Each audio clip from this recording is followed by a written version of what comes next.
You are watching Platinum Northwest TV News. Good evening and thank you so much for joining us. I'm Philadelphia Mangoeng.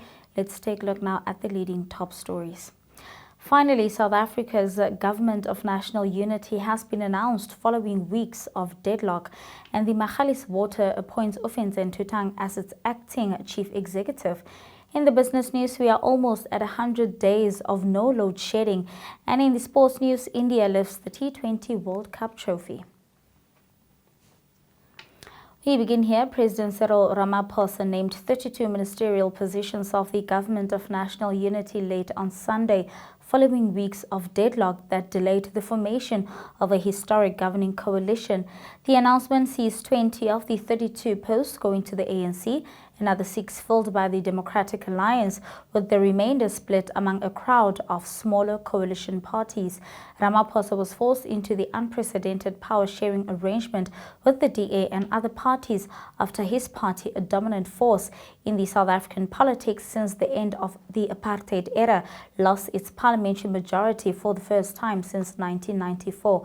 Ramaphosa spoke about the formation of government, how it is formed, which comprises of 11 parties. Let's take a look. Over the course of the last few weeks, a total of 11 parties have elected to work together in government as well as in parliament. These are the African National Congress, the Democratic Alliance, the Patriotic Alliance, the Inkatha Freedom Party, Good Party, Pan-Africanist Congress of Azania, Freedom Front Plus, United Democratic Movement, Al-Jamaa, Rise Mzansi, and the United African Transformation.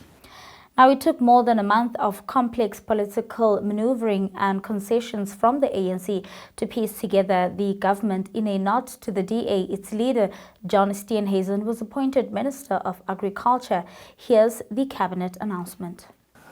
The following appointments to the executive will therefore be made. The Deputy President is Paul Mashatile. The Minister of Agriculture is John Steenhuisen. The Deputy Minister of Agriculture is Rosemary Nokuzola Kapa. Minister of Land Reform and Rural Development is Mzwanele Nyoncho. Deputy Minister of Land Reform and Rural Development is Chupu Stanley Matabata. Minister of Basic Education is Siviwe Kwahube. Deputy Minister of Basic Education is Regina Mahaule. Minister of Communications and Digital Technologies is Soli Malati. The Deputy Minister of Communications and Digital Technologies is Mondli Gungubele. The Minister of Cooperative Governance and Traditional Affairs is Velinkosi Tlabisa. The Deputy Minister of Cooperative Governance and Traditional Affairs is Dixon Masemola and Nkosi Zolile Burns Ngamashe. The Minister of Defense and Military Veterans is Angie Motsecha. Deputy Minister of Defense and Military Veterans is Bantu Holomisa and Richard Mkongo. Minister of Electricity and Energy is Hosien Suramokhopa. Deputy Minister of Electricity and Energy is Samantha Graham.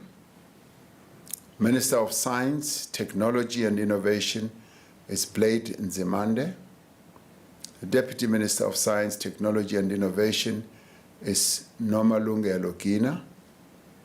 Minister of Employment and Labor is Nomakosazana Meth. Deputy Minister of Employment and Labor is Joe Mosibia and Pumzile Mgcina.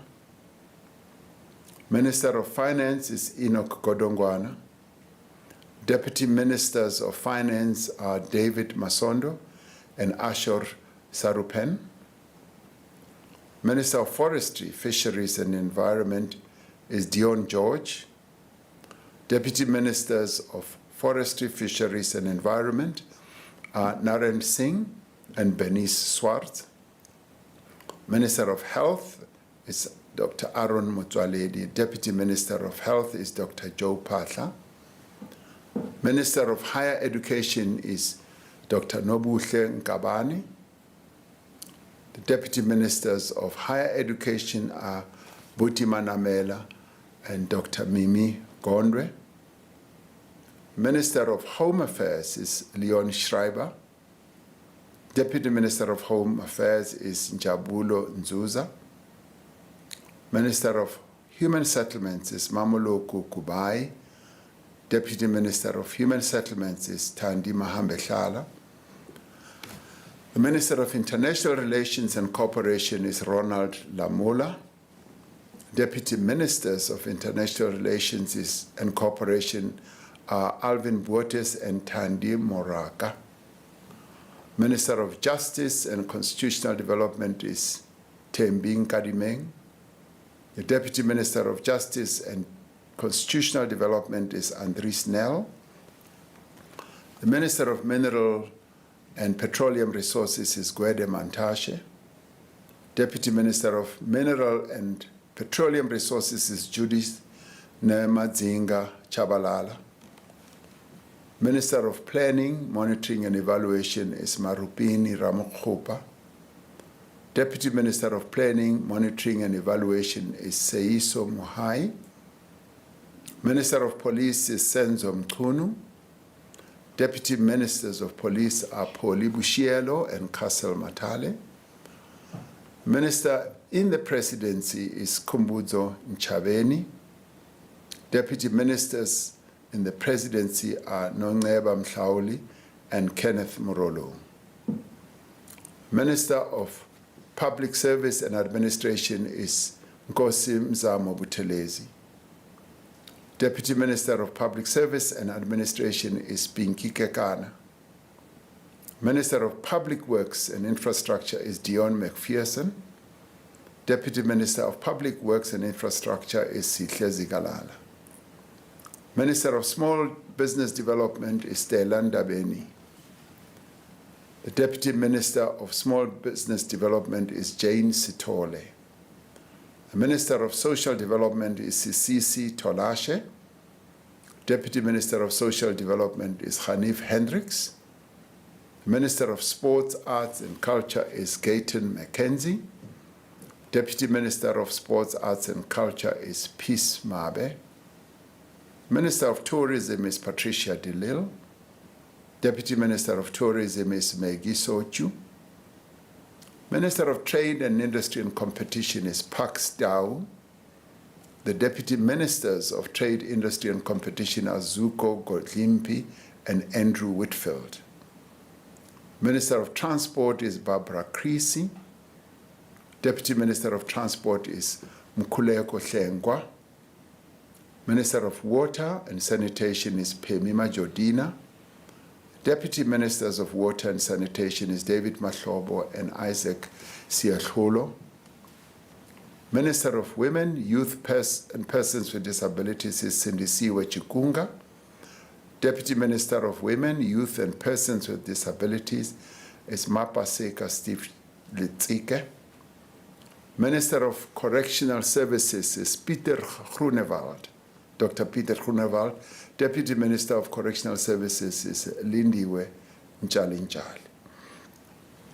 These men and women that we have appointed to the executive are drawn from all corners of our country. They reflect the diversity of our nation. They have a responsibility to work together to serve the people of South Africa as a whole. None of the members of the National Executive has been appointed to serve the interests of a particular constituency, a particular party, or a particular section of society. In other news, the board of Magalieswater announced the appointment of the Chief Operating Officer of Ntutang as the acting Chief Executive Officer with effect from today. This follows the recent departure of the water utilities CEO. The acting appointment will be in place until the recruitment process to fill the CEO vacancy has been completed.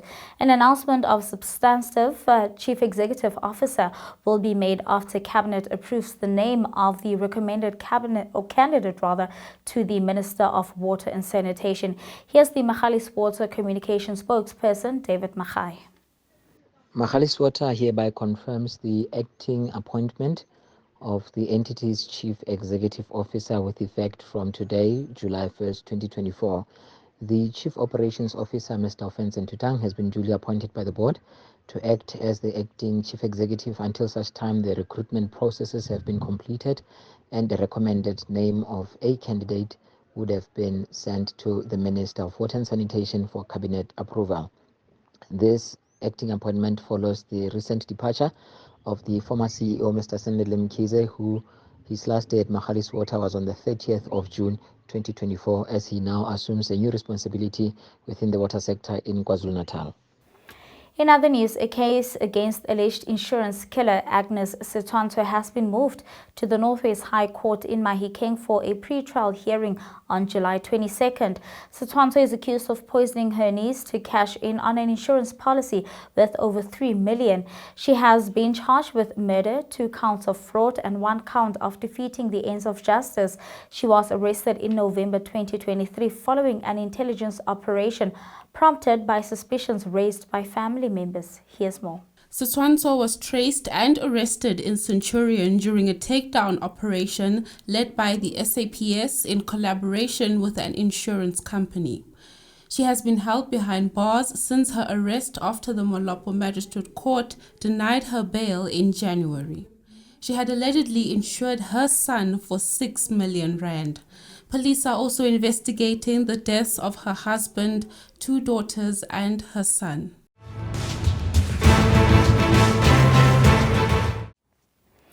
And moving on to international news, France's far-right National Rally Party has won a resounding victory in the first round of the country's snap parliamentary elections. Supporters waved French flags and sang the national anthem. Polls shows the RN party led by Levrone after the first round of parliamentary elections with 34%. The left-wing coalition New Popular Front follows with 28.1%, and President Macron's ranks third with 20.3% after a poor EU election performance.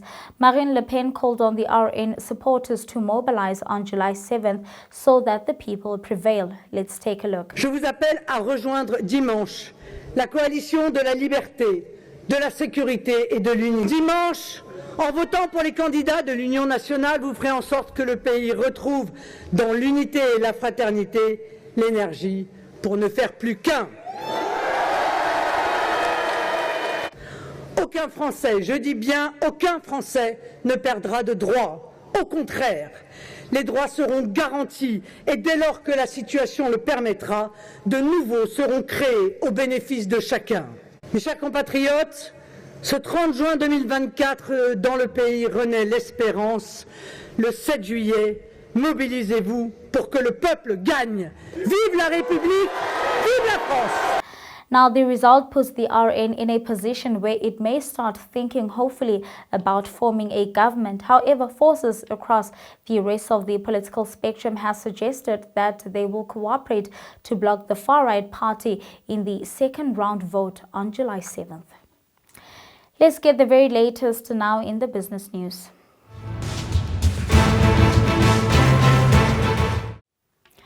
In the business news, come Friday, all being well, South Africa will experience 100 days without load shedding, with the business environment has improved meaningfully compared to last year. This according to independent economist Elise Creer. Now, Creer says the improvement in the supply of electricity has had a positive influence on production in the economy, as well as companies' ability to pay better salary increases in 2024. And that confidence levels are also slowly creeping higher. In response to the latest reprieve on load shedding, the South African Reserve Bank has reduced its assumption on the number of load shedding days in 2024 from 200 to 280, where a day is 24 hours of load shedding and not any calendar day with load shedding. Creer forecasted that the real GDP growth in 2024 is at 1% versus the 0.7% in 2023. And that's all from the business news. Up next, we get the sports.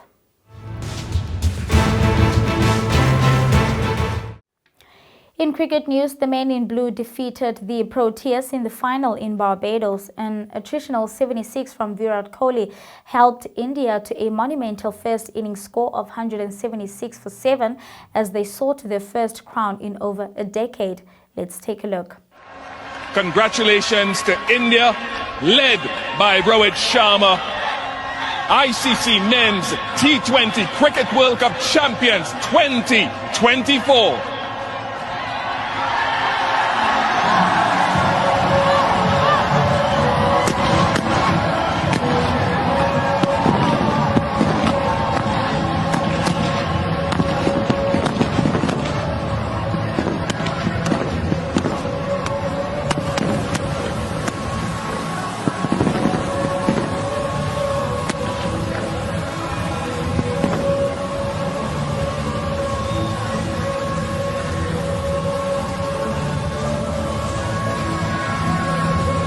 Such joyous scenes for the Indian team, but as Rohit Sharma mentioned, millions upon millions sitting around the world at various hours of the day and night.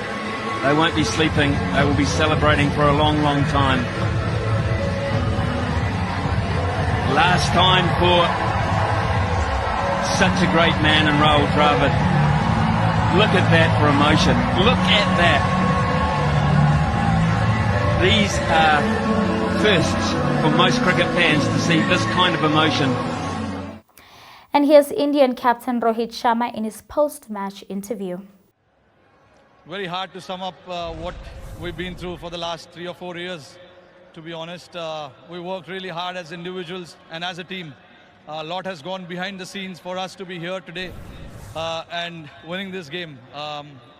It's not what we did today, it's what we've been doing for the last 3-4 years. That's the result that has come for us today. We played a lot of high pressure game in the past as well, and we've been on the wrong side of it as well. So guys do understand, when the pressure is on, what needs to be done. And today was the perfect example of when the back is against the wall, what is required. We stuck together as a team, all of us, even though at one point it was looking South Africa's way, but I thought, overall as a team, as a group on the field, we wanted this really bad. We wanted to win this, but I know to win a tournament like this, a lot goes behind the scenes, a lot of efforts, a lot of mind needs to come together. And I'm very, very proud of the bunch of boys that I have and the management as well for giving us that liberty to go and play and execute and having that trust in each one of us, and that has to start from the management, coach, captain, and then the players go out there and do it. Throughout the tournament, I think we were fantastic. Opponents South Africa were looking for their first World Cup title ever as they chased 177 and came close. Now de Kock continued his excellent form, though partnering up with Tristan Stubb for 58 of 38 balls. Meanwhile, Henrik Klaasen gave South Africa's score some respectability. However, his knock of half a century wasn't enough as they fell short by 7 runs. South African captain Aiden Markram has this to say following the loss. Yeah, it's tough. This group's a great bunch of people. In my opinion, deserved really good things that ought to go their way, and had a really good feeling about this competition before we came here, and then as the competition went on, that feeling got stronger and stronger. So pretty tough to deal with now, but it's sport at the end of the day. Someone's going to win, someone's going to lose, and we'll try use it to sort of fire us up for future events. In athletic news, McLaughlin-Levrone broke the 400-meter hurdle world record for the 5th time on Sunday. The 24-year-old took 0.3 seconds of her previous record, which was also seen at Eugene's Hayward Field 2 years ago, and in the process earned a spot on the U.S. team for the Paris Olympics. McLaughlin-Levrone obliterated her rivals to power home in an astonishing 50.65 seconds, bettering her previous best of 50.68 seconds. Now, the reigning Olympic champion was out of the blocks quickly and then produced a devastating burst of speed down the stretch to finish ahead of Anna Cockrell and Jasmine Jones. Let's take a look at that. Women's 400 hurdles final. Sydney McLaughlin right in the middle. There she is. A perfect lane draw for Sydney because we know that she is going to get out hard and her chief competitors are in front of her. So she's going to want to cover them early. Anna Cockrell also off to a strong start, and Shamir Little fading a little bit on the backstretch. If you were with us yesterday, Sydney McLaughlin-Levrone promised to let it all hang out today. She has gone out quite well through the first half, but Anna Cockrell's right there. I expect a move from Sydney now. Jasmine Jones running well, second from the left. She's gone by Dalila Muhammad. Look at Anna Cockrell coming on.